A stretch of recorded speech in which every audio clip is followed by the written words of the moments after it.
Hello, everybody. Great Saturday to you. I love Saturdays because Saturdays mean that I get to bring on one of my favorite humans, a dear friend. Literally, him and his wife are so precious to me in my life, and a great guy.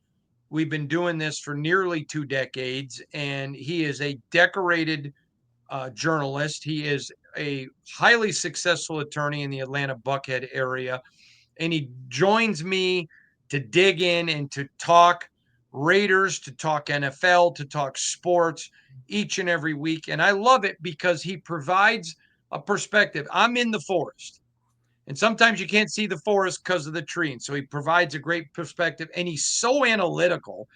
Let me tell you, you never want to get in an argument with him. I always laugh. And I've told him this before. Everything we've ever disagreed on, I end up coming to his side. I would hate to be a judge and he's in my courtroom. My good buddy, the one and only, the man Jim Rome calls Johnny in East Lansing, the great John Shop. John, how you doing, friend? All right. Spring has sprung down here in the Southeast. The NFL season is getting fresh and also getting interesting as well. And it is a Saturday. Back when I was Caddy John in Atlanta on Hank Haney Radio on Sirius XM, I would come on Saturdays and I would say, I'm bringing it Saturday strong. So that's what we're going to do here. We're coming Saturday strong, plenty to discuss. Hank Haney Radio. Are you kidding me? Yep. Some people know me as Caddy John in Atlanta if they're super golf fans and they listen to that show. We had to spice it up on Saturdays to get the people into it. So I had to come Saturday strong. I had to come Saturday bold. So I would line up some takes, especially for that Saturday show. So we'll try to bring that in here during the off season. The dust has settled. The seeds are being planted for the new year. We're not going to waste anybody's time. Let's talk about it. Okay, now before we get to, we're going to talk Geno Smith first, but I just have to ask because I hate golf. I hate it. But I love Full Swing on Netflix. I can't get enough of it. It's actually made golf interesting to me. I've had opportunities to go golf all the courses. To go golf Augusta, I turned it down 3 times. I have no desire, and I feel guilty because I know that you love Augusta. But I don't. But Full Swing has been great for golf. Would you agree? Well, yes, because of what you just described. So if you've got a Netflix show, the idea is how do we reach beyond the people that are the core fans? So core fans of golf, their opinion, it kind of matters. But if you think about the old Rune Arledge adage, when it comes to Monday Night Football, going way back before some of you were born, before some of your parents, way, way back, it was it was forget the common fan. How do we go beyond that and get the others? And when you talk about something like Full Swing, which has had success, you see other sports trying to do it. We're seeing them all over the place now. Celtics, Red Sox, we're seeing them F1 racing, all that kind of stuff. Those are all designed to kind of satisfy the fan, the average fan, the super fan, but they're really designed to try to get somebody else outside to come view their sport. So in that context, I would say that they've had some success with Full Swing. So if Hondo ends up watching 3 more hours of major championship golf in 2020, and I do know, yeah, that probably makes sense. This weekend is the Players Championship. It's a pretty big golf event. That's probably not going to get watched by the Full Swing viewers, but we're going to see all these sports do this. And yes, I know what you're thinking out there. It all comes back to Marty Callner and Hard Knocks. If there were no Hard Knocks, we wouldn't see any of this kind of stuff. You totally went where I was going on this. And by the way, when I turn on golf now, if it's somebody I recognize from Full Swing, I do watch. But you went there, and you're absolutely right. It's just like the Big Ten Network made it work for everybody, NFL Network, all of that kind of stuff. And Hard Knocks has done it for Full Swing. It just goes back. Football is king. All right, let's get to Geno Smith. Yes. I love that the Raiders went for Matthew Stafford. I love him and Kelly.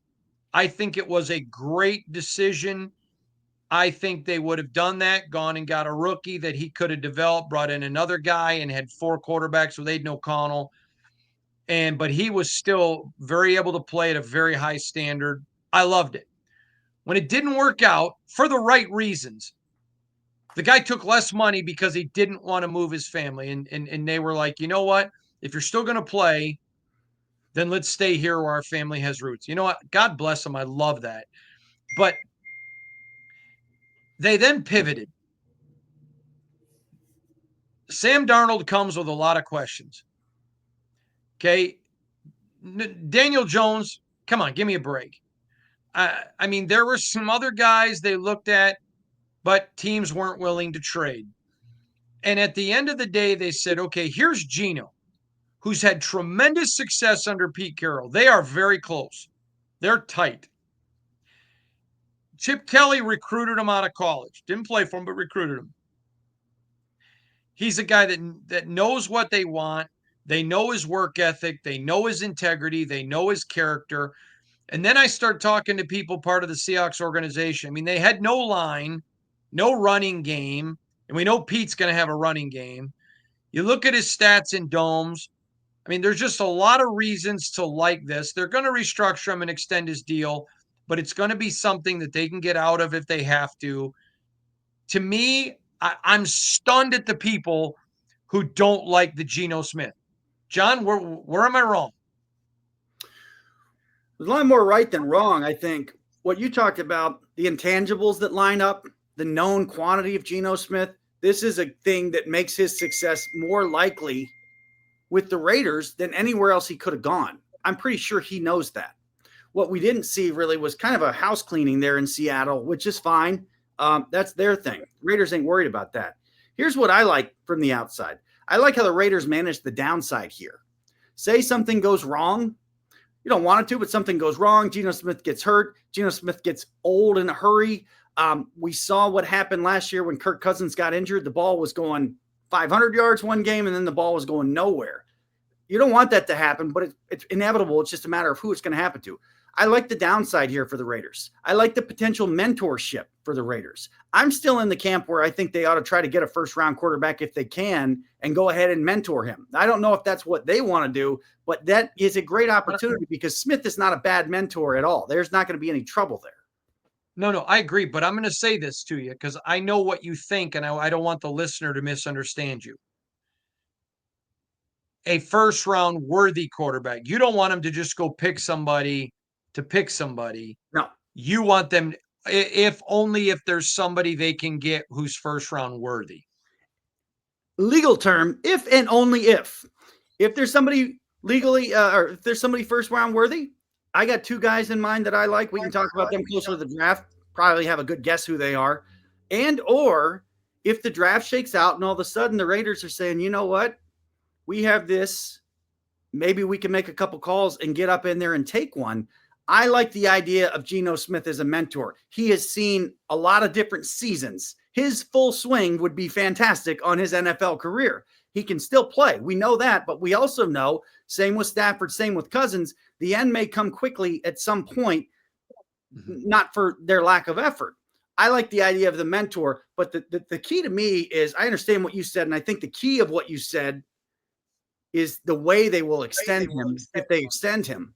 I like the downside. I see too much downside with Russell Wilson. I see too much downside with Aaron Rodgers. To be frankly honest, I see too much downside with Sam Darnold versus Geno Smith. So from the outside in, this deal looks better for the Raiders, I think, than it even looked initially. And now that we see that essentially the value for it was that pick that they got for Devontae Adams practically quitting, that looks pretty good to me. John, here's the thing I want to go back to. So Russell Wilson, when the Broncos signed him, I was very critical and told Raider Nation, I don't know why you're acting like this is a game changer. He was already on the downward slide in Seattle. And there's a reason Pete didn't want him. Pete could have had him here. Okay. Kirk Cousins, who I love. He's my buddy. I would have been critical of the hire. I would have been critical of Daniel Jones. And the thing with Sam Darnold is he's younger. Could he go on and be better? Absolutely, he could. But when you are risking downside and you're being smart, Geno Smith was the safer guy. Now you go get somebody younger that you can bring along and then let them compete with an Aiden O'Connell. So if Aiden becomes what some think he can, great. If they don't, great. But he's still a cheap quarterback with experience on your roster. To me, I am stunned. Now, I get it. I get it when people wanted somebody else. Yeah. But when you're stepping away, which is where you and I have an advantage at, we're not Raider fans. We're able to look at things analytically. This was a what you'd expect from Tom Brady and John Spytek and Pete Carroll. Where they are, I think you got to manage the downside. And a lot of it is because of the fans out there. These guys weren't here when the Raiders got to Las Vegas and some big time problems have happened they weren't here. They understand that from the outside. So let's manage the downside here. Let's get a coach with experience. Let's really get it almost. I got a feeling, not to jinx it, but we could be sitting here in November looking back at like, wow, did all those things line up for the Raiders and Geno Smith? Because this thing is going together really, really well. So I like the idea of them managing the downside. And I don't want to criticize Sam Darnold, but I'm going to criticize him. To me, he came out a year too early to begin with. He wasn't ready to start the NFL, let alone where in the world he was going to end up, the teams that were potentially going to take him. I look at Sam Darnold now. You're going to take this year in Minnesota, you're going to stick it over here because of the Kevin O'Connell and what they had to throw to and protect a little bit in Minnesota, especially to throw to. Now let's see what we're going to do. I'm not sure the upside for Sam Darnold as an NFL quarterback from here is even as high as Geno Smith during his best seasons. And if it is, I'm thinking that's probably about all you're going to get out of Sam Darnold. I don't think you're going to get Jaden Daniels out of Sam Darnold. I don't think you're going to get Dak Prescott. I don't think Matt Stafford. I don't think a whole lot of quarterbacks. I'm not knocking Sam Darnold. That's just my evaluation. And part of it, unfortunately, goes back to he left school a year too early. Yeah, good point. I can't argue with your point at all. John, I want to talk to you about something because I find it fascinating. As you know, we've talked on this podcast many times that the bad teams are the bad teams year after year after year after year. And so you saw us. So I'll give you a great example. My son, Shane Duffy. I remember what. Okay. So I remember one time I gave him a $5 bill. It was all I had. Well, I apologize. The Tooth Fairy gave him a $5 bill. But he asked me to, Dad, will you take me to the store? I'm like, why? Well, I want to go spend my money. I said, well, why don't you save it? No, I got $5. That $5 bill was so big to him. So we went to the store, and I mean, he had not thought about tax. So it ends up being like $5.08. All right. And stuff that within a day he had either eaten it or broke it and he had nothing left. And I remembered a term my dad used to say about there are some people where money just burns a hole in their pocket. And the way some of these NFL teams spent, I was blown away. I had one general manager. So now let me just say this in the interest of full disclosure. I really think Trayvon Merrick is a very good player and I think has a shot to be a superstar. Okay. And that was a consensus of a lot of people, and the Raiders wanted him back. But he goes and signs this deal for unbelievable money. And here is what one GM said to me. Wow. I know you loved your boy. We loved him too. But dear God, that's the kind of money Ronnie Lott would get in his prime now. Not him. I guess there are reasons why some franchises are the way they are. Now he's referring to that franchise in particular since they lost great leadership. But the point is I am I'm 54 years old. I should not be this way anymore, but I am. Every draft, every free agency, I still laughed at the bad teams being bad. John, for the elite football league, there are a lot of executives who are just not very good. This is what it appears to be. I'm reminded that sometimes there's more of an ownership influence than some of us probably appreciate. Some of us over the years have probably underestimated the ownership influence. Now, we do less than we did 20 years ago before Dan Snyder and before some of the owner grab moves we've seen when it's like, whoa, I think for a lot of people, Dan Snyder was the first eye opener. You know, when he got there, got stadium, seat licenses, Dana Stubblefield throwing money at other guys where it's like, whoa, it became a joke that some guys were like, hey, maybe I can go get some more money out of the then Redskins than I'm even worth. So now you have such a wide evaluation within this NFL. And everybody's got the same thing on their minds. They're remembering the offseason hard knocks with the Giants. They're remembering the tie-up that the Giants had because of that Daniel Jones deal that cost them Saquon Barkley. Now they're seeing the free agency begin to take shape. You're seeing teams throw buckets of money at some guys where you're like, what is the upside for that guy? And then who's going to pay for it? I'm not knocking him. Adam Archuleta was a guy that the then Redskins signed, and they backed up a whole bunch of money. And what did they get for it? Raider fans have plenty of guys that they can remember doing that. We've seen some things shape. We saw the defensive tackle that the Raiders went out and signed last year in free agency and the value added. What we're going to see is who goes out and spends a bunch of money and gets so little for it. The Raiders have a lot of cap room. We know the Patriots do too. These are two of the interesting teams to see, and they've got fresh head coaches who had a year off. I'm interested to see, again, around November 1st, can you see a tangible value in the year off for Mike Vrabel and Pete Carroll? Did they actually gain something? And that might give us a preview for a guy like Mike McCarthy in the following year. But the inconsistency in value that these teams place is something very interesting. And I wonder if you talk to your NFL, when you're talking to NFL GMs, I would wonder is it easier to evaluate a player that's on a very good team or one that's on a very bad team? My thinking would be there's probably a challenge on both ends, and it's probably easier to accurately evaluate a guy who's on a team that's somewhere in that gigantic middle that's in the NFL.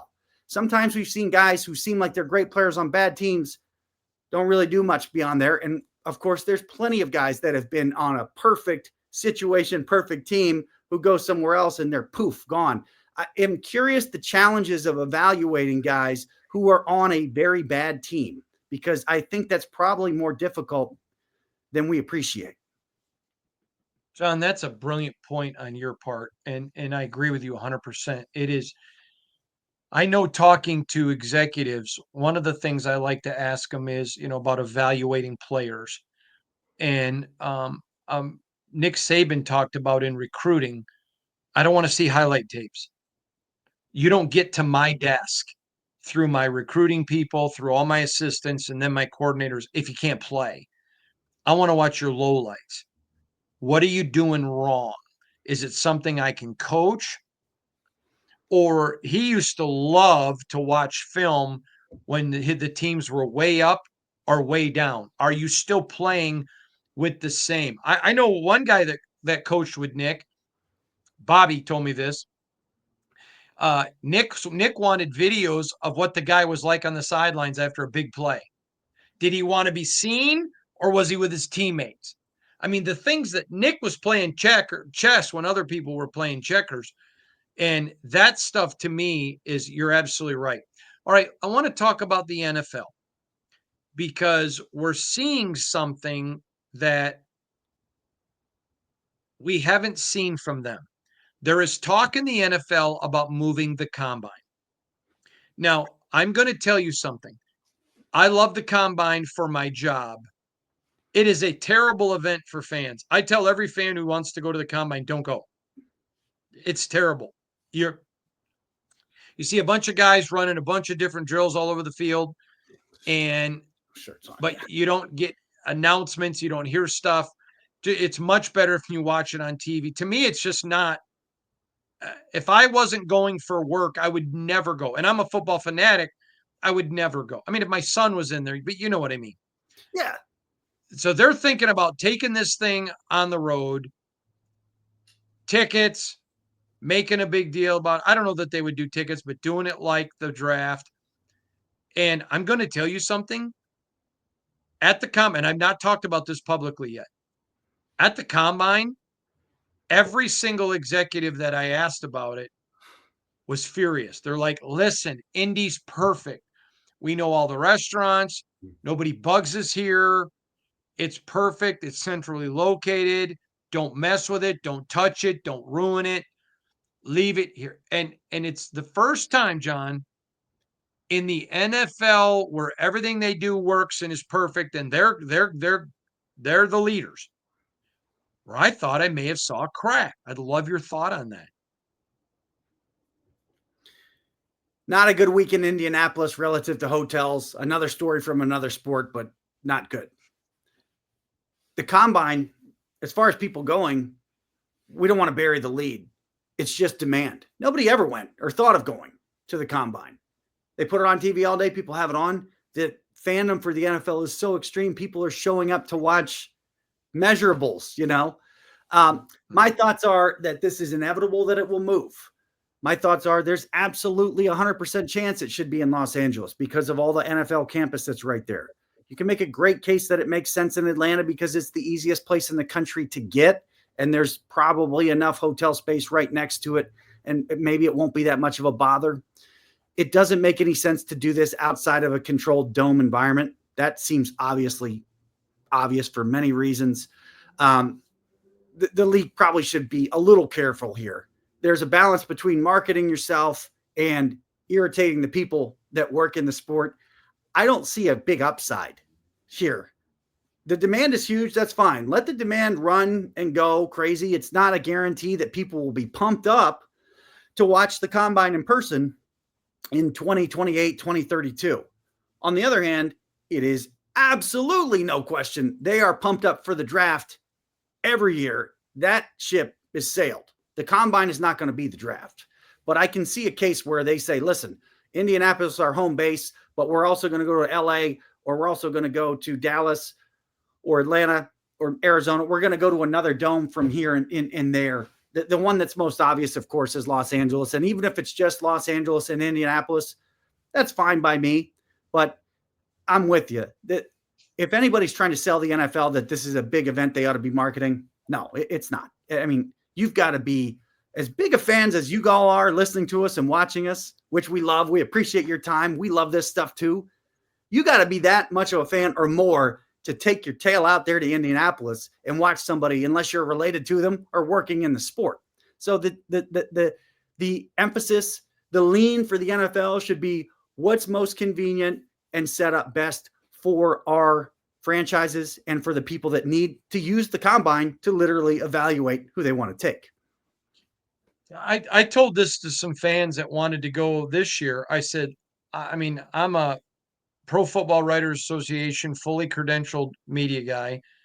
I don't even go to the stadium because if somebody does something, wow, I look and it's on TV, or I can go watch the video, but I get everybody's numbers. That's all I care about. There are even multiple NFL teams now that don't even go. They say it's worthless to them.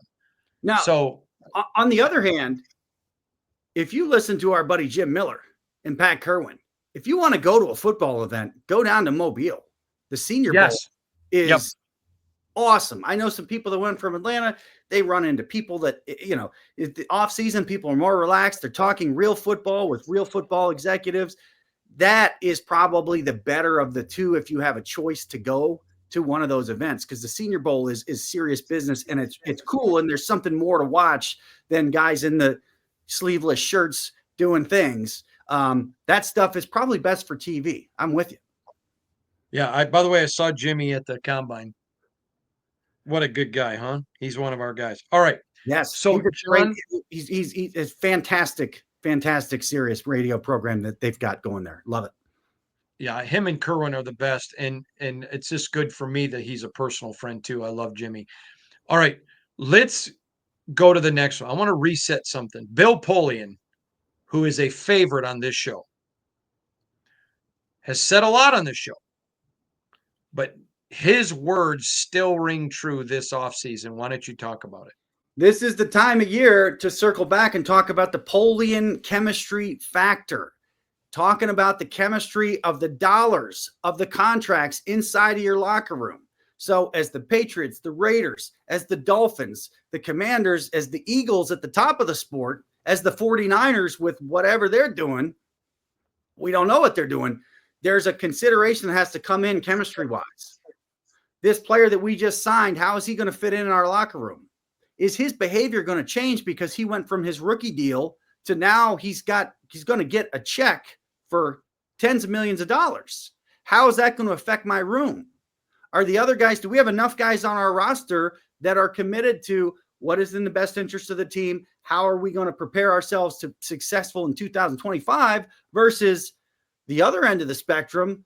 Oh, we don't have Josh Jacobs. Oh, this didn't go the way I want to go.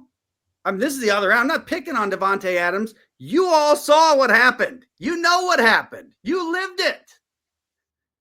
This must be considered. I am very confident that one Tom Brady and John Spytek and Pete Carroll are on top of this like you know what.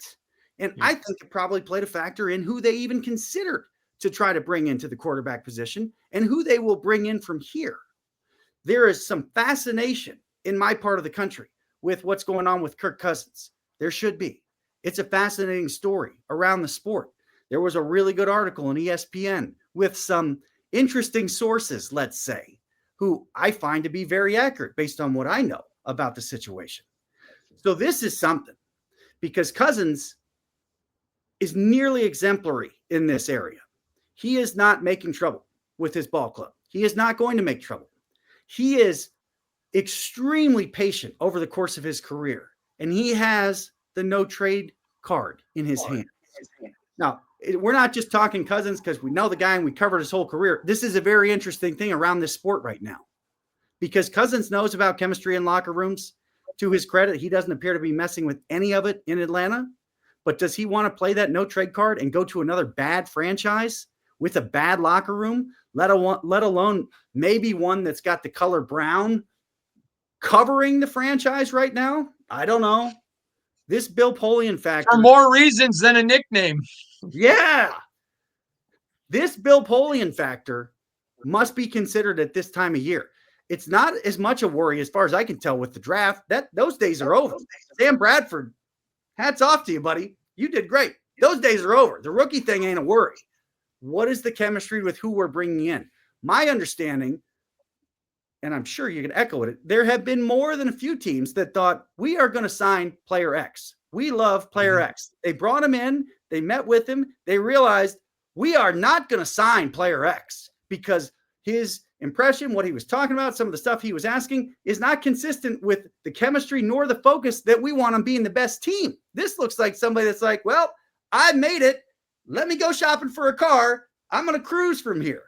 Can't do that. And the Raiders certainly can't do that. They got to establish clean slate, baby. New approach, new intensity, new focus. Every single person they bring in, I'm looking for that. I'm looking how it fits in. None of this can be forgotten. And when they sign Max Crosby, it's a statement made. When they bring in Geno Smith, these are statements made. They're starting to stack.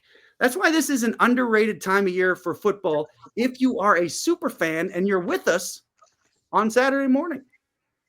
I agree. Thanks a lot, Johnny, for joining us. Tell everybody where they can find you on social media, will you? I am still out there at JP Spartan, and spring is coming, so it's a good time to chop it up. Talk to you next Saturday, Johnny.